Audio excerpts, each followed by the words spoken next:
إن الحمد لله نحمده ونستعينه ونستغفره ونعوذ بالله من شرور أنفسنا وسيئات أعمالنا من يهده الله فلا مضل له ومن يضلل فلا هادي له وأشهد أن لا إله إلا الله وحده لا شريك له وأشهد أن محمدا عبده ورسوله أما بعد فإن خير الحديث كتاب الله وخير الهدي هدي محمد صلى الله عليه وسلم وشر الأمور محدثاتها وكل محدثة بدعة وكل بدعة ضلالة وكل ضلالة في النار. أعوذ بالله من الشيطان الرجيم. بسم الله الرحمن الرحيم. لقد كان لكم في رسول الله أسوة حسنة لمن كان يرجو الله واليوم الآخر وذكر الله كثيرا. وقال عز من قائل وما آتاكم الرسول فخذوه وما نهاكم عنه فانتهوا. وقال النبي صلى الله عليه وسلم اتق المحارم تكن اعبد الناس الى آخر ما قال النبی صلی اللہ علیہ وسلم.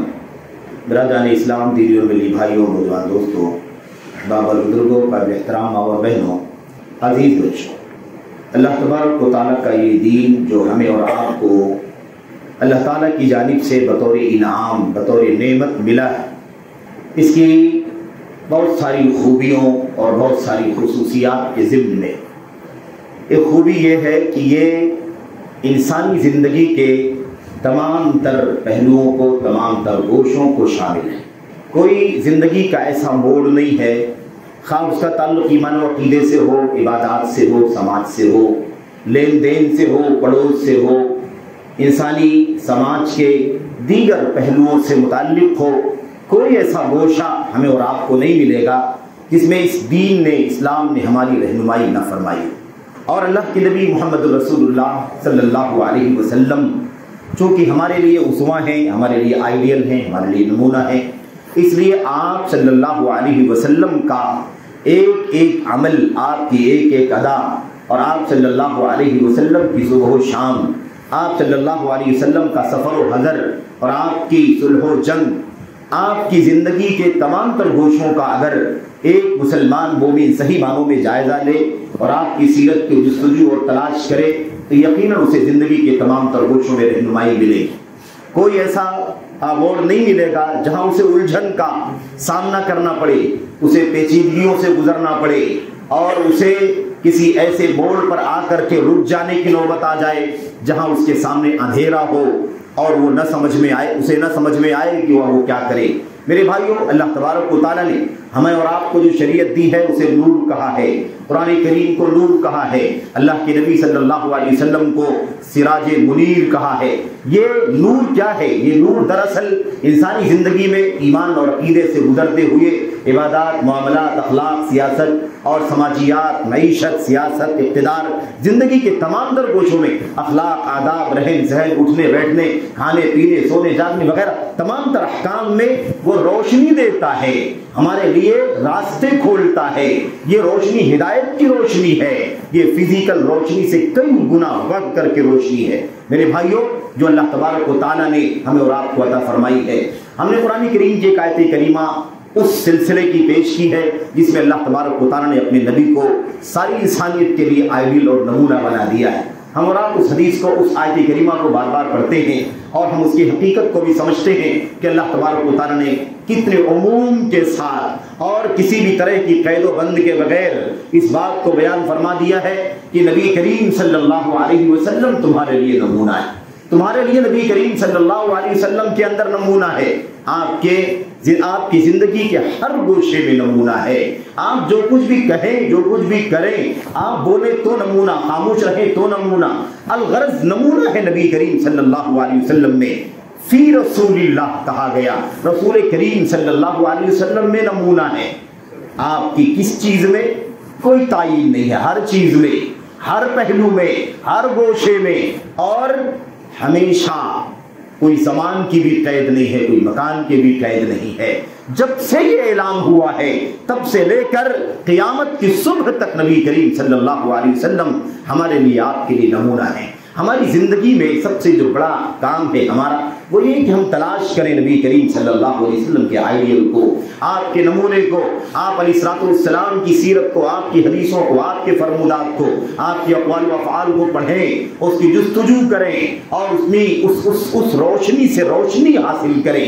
یہ سب سے بڑا کام ہے میرے بھائیوں۔ ایسے ہی اللہ کے نبی علیہ السلام، اللہ تبارک و تعالیٰ نے اپنے نبی کے بارے میں ارشاد فرمایا وَمَا آتَاكُمُ الرَّسُولُ فَخُذُوهُ وَمَا نَهَاكُمْ عَنْهُ فَانْتَهُوا، جو کچھ بھی رسول صلی اللہ علیہ وسلم تمہیں دیں تم لے لو، اور جس چیز سے تمہیں منع کر دیں اس سے باز آ جاؤ۔ یہ ہے آئیڈیل نبی کریم صلی اللہ علیہ وسلم کا۔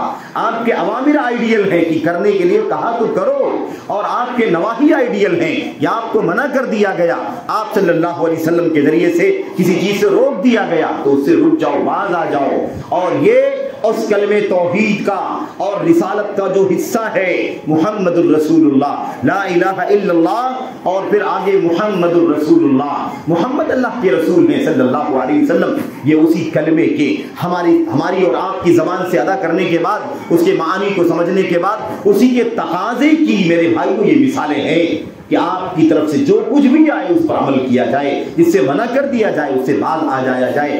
اس لیے ہمیں صرف بات یہ کرنی ہے کہ نبی کریم صلی اللہ علیہ وسلم نے ہمیں ہر طرح سے رہنمائی فرمائی ہے۔ ہم نے آپ کے سامنے ان دونوں آیتوں کے ساتھ ساتھ ایک حدیث کا ایک ٹکڑا آپ کے سامنے پڑھا ہے۔ اس حدیث کو امام احمد بن حنبل نے اپنی مسند کے اندر، یا ایسے ہی امام ترمذی رحمۃ اللہ علیہ نے، یا غالباً ابن ماجہ نے اپنی سنن کے اندر اس روایت کو نقل فرمایا۔ حسن درجے کی روایت ہے، عظیم الشان پیغام ہے۔ میں نے مناسب سمجھا کہ اپنی ذات کو نصیحت کرنے کے لیے اور آپ تمام احباب تک یہ پیغام پہنچانے کے لیے یہ حدیث آپ کے سامنے عرض کر دی جائے۔ اور اس میں اللہ کے نبی علیہ الصلوۃ والسلام نے 5 باتیں بیان فرمائی ہیں۔ 5 باتیں، یہ 5 باتیں ہماری زندگی کے ہر موڑ پر کام آنے والی ہیں۔ اس کا تعلق اللہ تبارک و تعالیٰ بندے اور اللہ تبارک و تعالیٰ کے بیچ میں ہے، اس کا تعلق بندے اور انسان کی سماج کے بیچ میں ہے، اس کا تعلق انسان کے پڑوس کے ساتھ ہے، اس کا تعلق انسان کے کاروبار کے ساتھ ہے، اس کا تعلق انسان کی اپنی ذاتی رہن سہن کے ساتھ ہے۔ الغرض زندگی کے تمام گوشوں سے متعلق نبی کریم صلی اللہ علیہ وسلم کی حدیث ہمارے لیے، ہم سب کے لیے آئیڈیل ہے، نمونہ ہے۔ روایت حضرت ابو ہریرہ رضی اللہ تعالیٰ عنہ سے مروی ہے، روایت ابو ہریرہ رضی اللہ تعالیٰ عنہ سے ہے، آپ صلی اللہ علیہ وسلم سے روایت کرتے ہیں، اور اچھی طرح سے حدیث کو پڑھنے کی ضرورت ہے اور اس کے معانی کو تفصیل سے سمجھنے کی ضرورت ہے، لیکن ہم مختصر گفتگو کریں گے خطبہ جمعہ کے وقت کے اعتبار سے۔ اور یہ 5 باتیں اللہ تبارک و تعالیٰ کی فضل و کرم سے اتنی قیمتی ہیں ہمارے لیے کہ ہم اور آپ اگر غور کر لیں اور اس پر عمل کرنے کے لیے ٹھان لیں تو انشاءاللہ تبارک و تعالیٰ زندگی کی بہت ساری الجھنیں، زندگی کی بے چینیاں، زندگی کی انار کی پورے طور پر انشاءاللہ تبارک و تعالیٰ ختم ہو جائے گی۔ ضمانت ہے نبی کریم صلی اللہ علیہ وسلم کی حدیثوں کو، سنتوں کو زندگی میں نافذ کرنے کی، کہ انسان کو امن حاصل ہوگا، انسان کو عافیت حاصل ہوگی، انسان کو سکون حاصل ہوگا، جس کی تلاش کے لیے انسان صبح و شام لگا رہا ہے۔ کہاں سے سکون ملے، کہاں سے راحت ملے؟ لوگوں کے پاس بہت ساری تھیوریاں ہیں، لوگوں کے پاس بہت سارے نظریات ہیں، لوگوں کے پاس بہت سارے نمونے ہیں دنیا کے، لیکن آؤ سکون کے لیے، راحت کے لیے اللہ کے نبی محمد رسول اللہ صلی اللہ علیہ وسلم کی حدیث ہم سب پڑھیں اور اللہ سے دعا کریں کہ اللہ تعالیٰ ہمیں اور آپ کو ان 5 باتوں پر عمل کرنے کی توفیق عطا فرمائے۔ اللہ سے دعا کریں کہ اللہ ہمیں اس کی توفیق دے اور واقعی سن کر کے ہم آگے نہ بڑھ جائیں بلکہ اس کو اپنی زندگیوں میں نافذ کریں۔ ابو ہریرہ رضی اللہ تعالیٰ عنہ بیان فرماتے ہیں، کہتے ہیں، وہ بیان کرتے ہیں کہ اللہ کے نبی علیہ السلام نے فرمایا من یأخذ منی یا من یأخذ عنی منی ہؤلاء الکلمات الخمس۔ ساتھیو یہ بتاؤ کہ میری یہ 5 باتیں مجھ سے کون سیکھے گا؟ کون ہے تم میں سے جو میری یہ 5 باتیں سیکھے گا؟ یہ انداز ہے تربیت کا، یہ انداز ہے تعلیم کا، یہ انداز ہے تزکیے کا نبی کریم صلی اللہ علیہ وسلم کی زندگی میں۔ اس کی مثالیں موجود ہیں، آپ ترغیب دے رہے ہیں، آپ شوق دلا رہے ہیں، آپ آواز دے رہے ہیں، للکار رہے ہیں اپنی امت کو۔ سامنے ابو ہریرہ رضی اللہ تعالیٰ عنہ بھی ہیں اور آپ کے علاوہ دیگر اور بھی صحابہ کرام موجود ہیں۔ اللہ کے نبی فرماتے ہیں من یأخذ منی ہؤلاء الکلمات الخمس، ہؤلاء الخصال الخمس، کون ہے جو مجھ سے یہ 5 باتیں سیکھ لے؟ کون ہے کوئی جو آپ لوگوں میں سیکھے گا؟ ہے کوئی جو اس کے لیے آگے بڑھے گا؟ ہے کوئی اس جذبے والا جو ان 5 باتوں کو اپنے پلے باندھ لے گا، اپنی زندگی میں عمل کرے گا؟ آگے اللہ کے نبی نے کیا فرمایا؟ فَيَعْمَلُ بِهِنَّ أَوْ يُعَلِّمُهُنَّ مَن يَعْمَلُ بِهِنَّ، جو ان 5 باتوں کو سیکھ کر کے عمل کرے ان 5 باتوں کے اوپر، یا کم از کم دوسروں کو سکھا دے، اور وہ جن کو سکھائے وہ ان 5 باتوں پر عمل کرے۔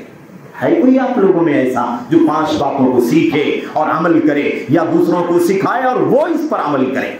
نبی کریم صلی اللہ علیہ وسلم نے اس طرح سے شوق دلایا۔ ابو ہریرہ رضی اللہ تعالیٰ عنہ نے پیش رفت کی اور آپ نے فرمایا انا یا رسول اللہ، اے اللہ کے رسول میں اس کام کے لیے حاضر ہوں، آپ بتائیے، آپ بیان کیجئے، میں لوں گا، میں سیکھوں گا آپ سے ان 5 باتوں کو۔ یہ 5 باتیں کیا ہیں، کتنی قیمتی ہیں، میں سیکھنا چاہتا ہوں، اور یہ کیوں نہ ہو ابو ہریرہ رضی اللہ تعالیٰ عنہ ہے یہ میرے بھائیوں، جن کے بارے میں ہم اور آپ اچھی طرح سے جانتے ہیں کہ حدیث رسول کو پڑھنے کا، سیکھنے کا، یاد کرنے کا، اور اس سلسلے میں ساری قربانیاں دینے کے لیے تیار رہنے والے صحابی۔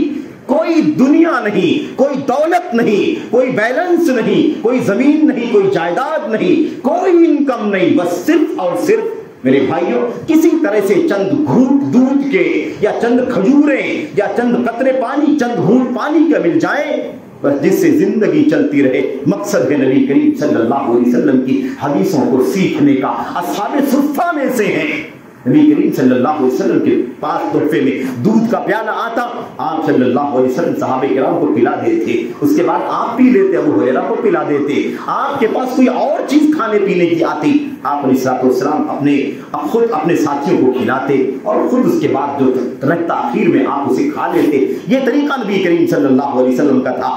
ابو ہریرہ رضی اللہ تعالیٰ عنہ نے کیوں کہا، کیوں سب سے پہلے ہاتھ اٹھا تو ابو ہریرہ رضی اللہ تعالیٰ عنہ کا اٹھا؟ انہوں نے کہا اللہ کے نبی انا، میں یہ کام آپ بتائیے، میں یاد کروں گا، میں خود بھی عمل کروں گا، دوسروں کو سکھاؤں گا تاکہ وہ بھی عمل کریں۔ اور یہ نبی کریم صلی اللہ علیہ وسلم کے سوال کے جواب میں کوئی پہلا موقع نہیں تھا۔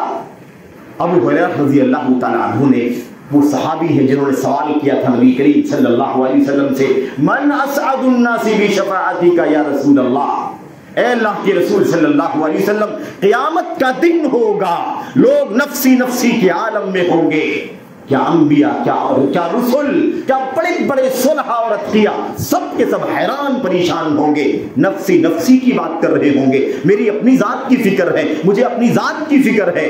میرے بھائیوں اس وقت سوال یہ ہے اللہ کے نبی، من اسعد الناس بشفاعتک، آپ کی شفاعت کا پانے والا کون ہوگا؟ آپ کی شفاعت کا سب سے زیادہ سعادت مند، نیک بند، نیک بخت کون ہوگا؟ اللہ کے نبی علیہ السلام نے جواب نہیں دیا، آپ نے پہلے جواب دینے سے پہلے کہا میں اچھی طرح سے جانتا ہوں ابو ہریرہ کہ تم سے پہلے یہ سوال مجھ سے کوئی اور صحابی نہیں کرے گا، میں جانتا تھا کہ یہ سوال تم سب سے پہلے کرو گے، آپ سے پہلے، تم سے پہلے یہ سوال مجھ سے کوئی نہیں کرے گا، تم ہی سب سے پہلے یہ سوال کرو گے، مجھے اس بات کا اچھی طرح سے علم تھا۔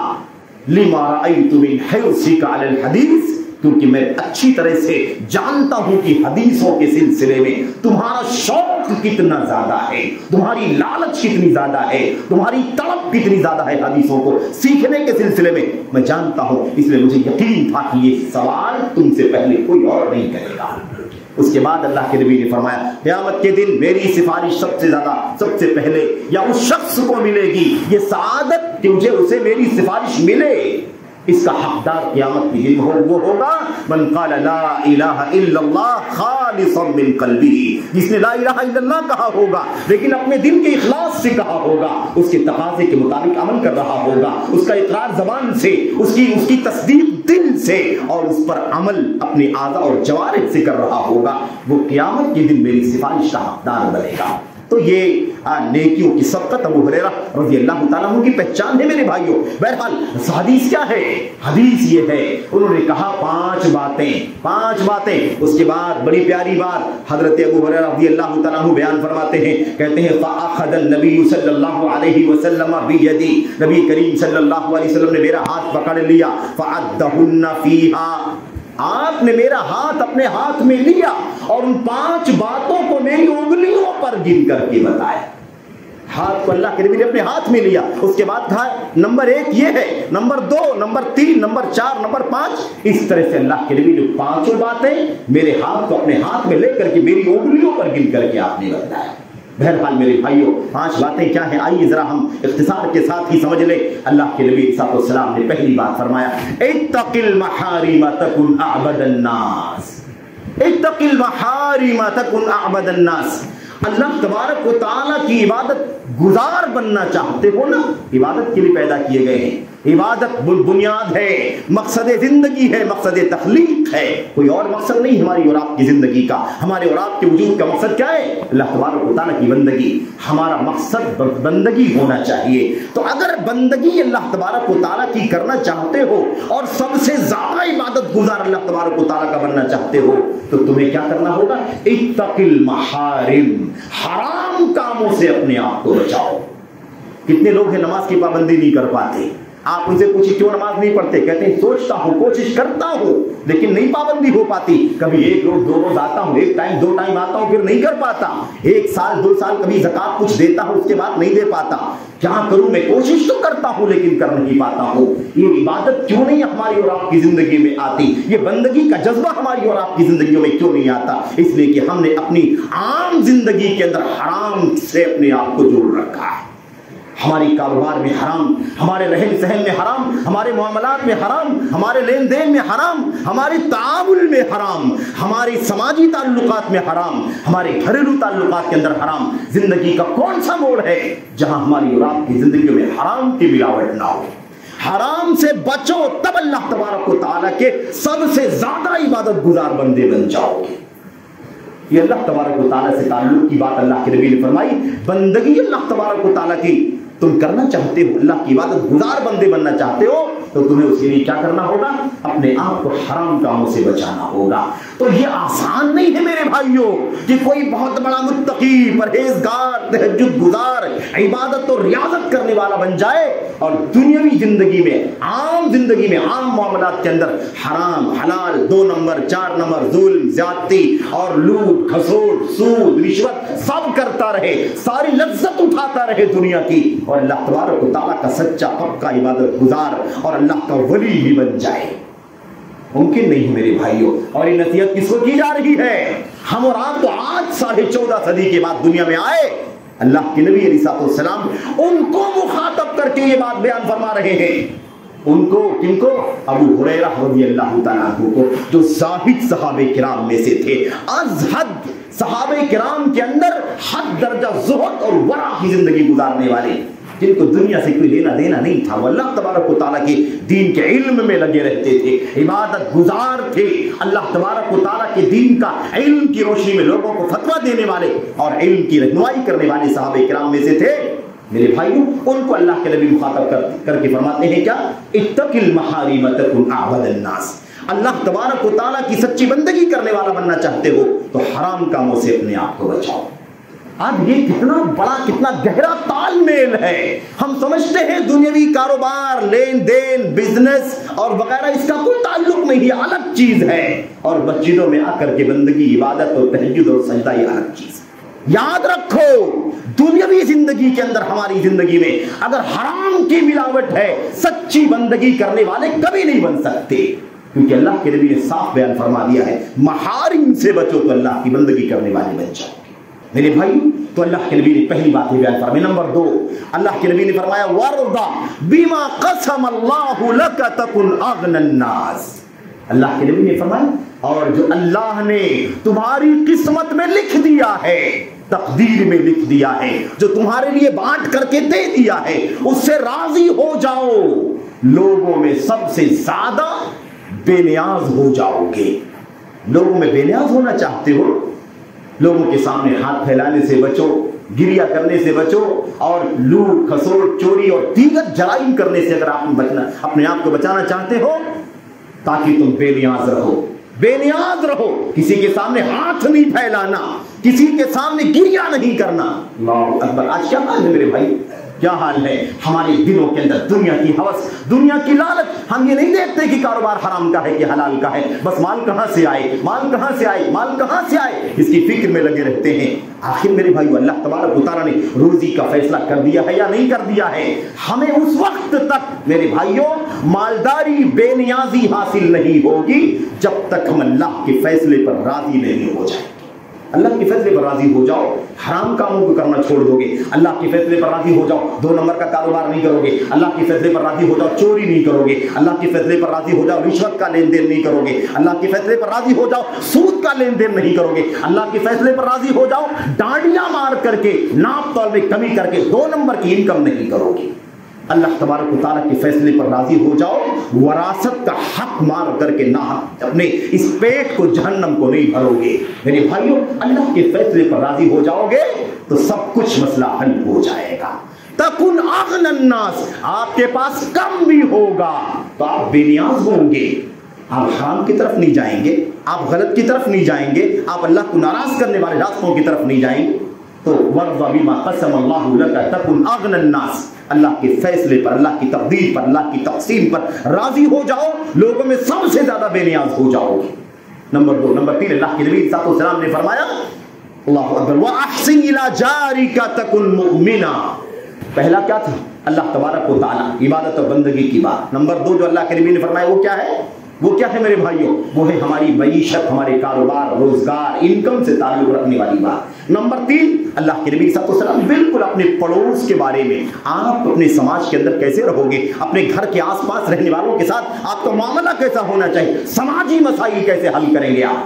اللہ کے نبی نے فرمایا وَأَحْسِنْ إِلَى جَارِكَ تَكُنْ مُؤْمِنًا، اپنے پڑوسی کے ساتھ اچھا سلوک کرو، مومن بن جاؤ گے. مومن بن جاؤ گے یعنی کیا مطلب میرے بھائیوں؟ پڑوسی کے ساتھ اچھا سلوک نہیں کرے گا تو آدمی مومن نہیں ہوگا، واقعی صحیح معنوں میں مومن نہیں ہوگا. لا يؤمن احدكم، تم میں سے کوئی آدمی اس وقت تک مومن نہیں ہو سکتا، تم میں سے وہ شخص مومن نہیں ہو سکتا من لا يأمن جاره بوائقه، جس کا پڑوسی اس کے ظلم سے، اس کی ذاتی سے اور اس کے غلط تصرفات سے سیف نہ ہو جائے. اللہ کے نبی صلی اللہ علیہ وسلم نے فرمایا پڑوسی کی عزت کرو. میرے بھائیوں تو یہ تیسری بات کیا ہے؟ اپنے پڑوسی کا کیا کرو؟ اچھا سلوک کرو، اچھا معاملہ کرو. دیکھ لیا کرو اپنے گھر پہ کیا کیا بناتے ہو، کھاتے ہو، کبھی کبھی پوچھ لیا کرو پڑوس میں اس کے یہاں کیا بنا ہے. ہو سکتا ہے فاقہ کر رہا ہو سکتا ہے معیشت کا معاملہ کمزور ہو سکتا ہے کوئی تکلیف ہو، اذیت مبتلا ہو. دیکھ لیا، اچھا سلوک کیا کرو، گالی نہ دیا کرو، اس کے ساتھ بدسلوکی نہ کیا کرو، اس کے راستے میں کانٹے نہ ڈالا کرو، اس کے دروازے کے سامنے کوڑے کرکٹ نہ ڈالا وغیرہ دیگر چیزیں. میرے بھائیوں تکن مؤمنا، مومن بن جاؤ گے. تو سچا پکا مومن بننے کے لیے کیا ضروری ہے؟ پڑوسی کے ساتھ اچھا سلوک کرنا. میرے بھائیوں اللہ کے نبی علیہ السلام تیسری بات بیان فرمائی. چوتھی بات آپ نے کیا بیان فرمائی؟ آپ نے فرمایا اللہ کے نبی نے فرمایا صلی اللہ علیہ وسلم نے وَأَحِبَّ لِلنَّاسِ مَا تُحِبُّ لِنَفْسِكَ تَكُنْ مُسْلِمًا. جو اپنی ذات کے لیے پسند کرتے ہو وہی سارے انسانوں کے لیے پسند کرو، سچ مچ مسلمان بن جاؤ گے. سچے مسلمان اسلام زندگی میں ڈھلا ہوا ہونا چاہیے، آئیڈیل ہونا چاہیے، پریکٹیکل ہونا چاہیے. اسلام کتابوں میں نہیں، اسلام جلدوں میں نہیں، اسلام لائبریریوں میں نہیں، اسلام مسجدوں میں نہیں، اسلام مدرسوں میں نہیں، اسلام تعلیمی اداروں میں نہیں. اسلام مسلمان کی زندگی میں ڈھلا ہوا ہو، ساری انسانیت اس کے نمونے سے فائدہ اٹھا رہی ہو. میرے بھائیوں وَأَحْسِنْ إِلَى النَّاسِ، وہ آپ کیا فرمایا میرے بھائیوں؟ وَأَحِبَّ لِلنَّاسِ مَا تُحِبُّ لِنَفْسِكَ تَكُنْ مُسْلِمًا. لوگوں کے لیے وہی پسند کرو، وہی چاہو، اسی کی چاہت کرو جو اپنی ذات کے لیے چاہت کرتے ہو. تکن مسلمہ، مسلمان بن جاؤ گے.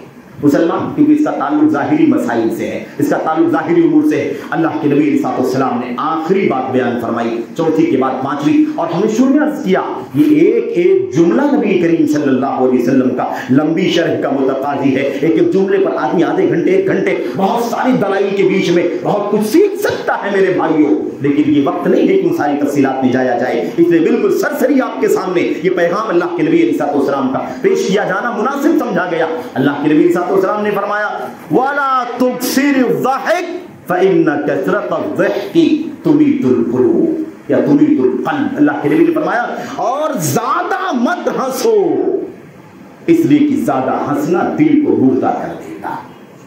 کامیڈی کے دور میں زندگی گزار رہے ہیں ہم لوگ. ہاں ہم لوگ کامیڈی کے دور میں زندگی گزار رہے ہیں. آج میڈیا کا دور ہے، ہر آدمی کے ہاتھ میں موبائل ہے، انٹرنیٹ کی فیسلٹی ہے، ٹیکنالوجی نے سارے دروازے کھول دیے ہیں. میرے بھائیوں، ہم میں سے نہ جانے کتنوں کے نہ جانے کتنے گھنٹے کامیڈی اور فلمیں اور انجوائمنٹ اور منورنجن میں چلے جاتے ہیں. ہنس ہنس کے میرے بھائیوں ہاں حال بحال ہو جاتا ہے. لیکن ولا تکثر الضحک فإن کثرة الضحک تمیت القلب. زیادہ نہ ہنسو، اس لیے کہ زیادہ ہنسنا دل کو مردہ کر دیتا ہے. نبی کریم صلی اللہ علیہ وسلم کی حدیث کو یاد رکھیں میرے بھائیوں، میرے بزرگوں. آپ نے فرمایا تھا ویل للذی ویل للذی یکذب لیضحک بہ القوم ویل لہ. ترمذی کی روایت میں اللہ کے نبی نے فرمایا تھا بربادی ہے اس آدمی کے لیے، جہنم کا گڑھا ہے اس آدمی کے لیے، ہلاکت اور تباہی ہے اس آدمی کے لیے جو لوگوں کے بیچ میں آئے اور جھوٹ بولے تاکہ لوگ ہنسیں، جھوٹ بول کر کے لوگوں کو ہنسائے. ویل لہ، بربادی ہے ایسے آدمی کے لیے، تباہی ہے ایسے آدمی کے لیے، ہلاکت ہے ایسے آدمی کے لیے جو جھوٹ بول کر کے لوگوں کو ہنساتا ہو. آج کامیڈیوں کا حال ہے، کیا حال ہے میرے بھائیوں؟ کتنا فیصد اس کے اندر ہنستے تو بہت ہیں لوگ، بہت ہنستے رہتے ہیں، اتنا ہنستے ہیں کہ دل مردہ ہو جائے. آپ سوچ رہے ہیں کہ اس میں کیا مسئلہ ہے دل کی مردہ ہونے کا؟ میرے بھائیوں، کامیڈی گھنٹوں، 2 گھنٹے، 4 گھنٹے، مشاعرے فلمیں 4 گھنٹے، اور میرے بھائیوں اس طرح کی جو دل لگی کی چیزیں ہوتی ہیں آدمی 6 8 گھنٹے دن بھر دیکھتا سنتا ہے اور خوب مطمئن رہتا ہے اور مزے لیتا ہے. لیکن اگر اسے نماز پڑھنے کے لیے 15 منٹ کا وقت لگتا ہے، اس کا دل نہیں لگتا مسجد کے اندر. 10 منٹ کا درس سننا گوارا نہیں ہے. وہ آپ سے کہتا ہے خطبہ لمبا ہو رہا ہے، درس لمبا ہو رہا ہے، 15 منٹ کا ٹائم تھا 17 کیوں ہو گیا، آدھے گھنٹے کا ٹائم تھا 35 منٹ کیوں ہو گیا. لیکن وہ کھیل کود میں کتنا وقت لگاتا ہے، کامیڈی کتنے گھنٹے سنتا ہے، فلمیں کتنے گھنٹے دیکھتا ہے، خبریں کتنے گھنٹے دیکھتا ہے. میرے بھائیوں آپ اندازہ لگا لو، دنیا کی ہر میرے بھائیوں دل لگی کی چیز میں جتنا زیادہ ہو لاؤ، لیکن دین کا کام ہے، عبادت کا کام ہے، علم کا کام ہے، تقریروں کا مسئلہ ہے، دروس کا مسئلہ ہے، تو وہی شارٹ چاہیے 2 منٹ کا، 1 منٹ کا. دل نہیں لگتا ہے میرے بھائیوں. ایمان کے اندازہ لگاؤ، اگر دل مردہ نہ ہو جاتا تو اللہ کا کلام ضرور اثر کرتا، اللہ کے نبی کا فرمان ضرور اثر کرتا. الم یعنی للذین آمنوا ان تخشع قلوبهم لذکر اللہ وما نزل من الحق. صحابہ کرام کہتے ہیں ابھی اسلام لا کر کے 4 سال بھی نہیں گزرے تھے، اللہ نے ڈانٹا ہم صحابہ کرام کو. الم یعنی للذین آمنوا ان تخشع قلوبهم لذکر اللہ. کیا ہی ایمان والوں کے پاس وہ وقت نہیں آیا کہ اللہ تبارک و تعالیٰ کی ذکر سے اور حق کے ذریعے سے، حق کے نتیجے میں ان کے دل ڈر جائیں، ان کے دل میں اللہ کا خوف پیدا ہو جائے، ان کے دل میں خوف طاری ہو جائے، ان کے دل جھک جائیں. میرے بھائی صحابہ کرام کو اللہ ڈانٹ رہا، جو سچے پکے ایمان والے، جو آئیڈیل ہے ہمارے لیے، آپ کے لیے. صحابہ کرام کہتے ہیں 4 سال گزرے تھے، اللہ نے ہم کو عاتبنا اللہ نے ہم کو ڈانٹا، سرزنش کی. کب تمہارے دل نرم ہوں گے، کب تمہارے دلوں میں اللہ تبارک و تعالیٰ کا دین اترے گا، کب تمہارے دل اللہ کے ذکر سے نرم ہو جائیں گے، جھک جائیں گے. اللہ تبارک و تعالیٰ سے دعا کرو کہ اللہ تعالیٰ ہمیں زندہ دل رہنے کی توفیق عطا فرمائے. میرے بھائیوں یہ بہت بنیادی چیز ہے. دل تو سبوں کے اندر ہے، کفار کے دلوں میں بھی، کفار کے سینوں میں بھی دل ہے، لیکن وہ دل ہے لیکن زندہ نہیں ہے، مردہ ہے. ایسا نہ ہو کہ ایمان والوں کے دلوں کے اندر بھی، سینوں کے اندر بھی دل ہے، لیکن یہ ہماری بدعمالیاں، ہماری کوتاہیاں، اس کی بنیاد پر صحیح معنوں میں دلوں میں زندگی نہ ہو. میرے بھائیوں اصل تو وہ زندگی ہے جو نور ہے، علم کا نور اصل زندگی ہے، قرآن کی آیتیں زندگی ہے، نبی کی سنت زندگی ہے، اللہ تبارک و تعالیٰ کی ہدایت زندگی ہے. اور جس کے دل میں روشنی نہ ہو ہدایت کی، وہ دل مردہ ہے. وَمَن لَّمْ يَجْعَلِ اللَّهُ لَهُ نُورًا فَمَا لَهُ مِن نُّورٍ إِنَّهَا لَا تَعْمَى الْأَبْصَارُ وَلَٰكِن تَعْمَى الْقُلُوبُ الَّتِي فِي الصُّدُورِ. میرے بھائیوں آنکھیں اندھی نہیں ہوتی ہیں، سینوں میں رکھا ہوا دل اندھا ہو جاتا ہے۔ جس کے دل کو اللہ نور نہ عطا فرمائے، جس کے دل کو اللہ نور نہ عطا فرمائے، اس کے لیے کوئی نور نہیں ہے۔ میرے بھائی اللہ سے دعا ہے کہ اللہ تبارک و تعالی ہمیں اور آپ کو نبی کریم صلی اللہ علیہ وسلم کی ان 5 قیمتی باتوں کو پلے باندھنے کی توفیق عطا فرمائے اور اسے اپنی زندگیوں میں عمل کرنے کی برتنے کی توفیق عطا فرمائے۔ آمین رب العالمین صلی اللہ علیہ وسلم وبارک علی نبینا محمد وعلی آلہ وصحبہ اجمعین۔ السلام علیکم ورحمۃ اللہ۔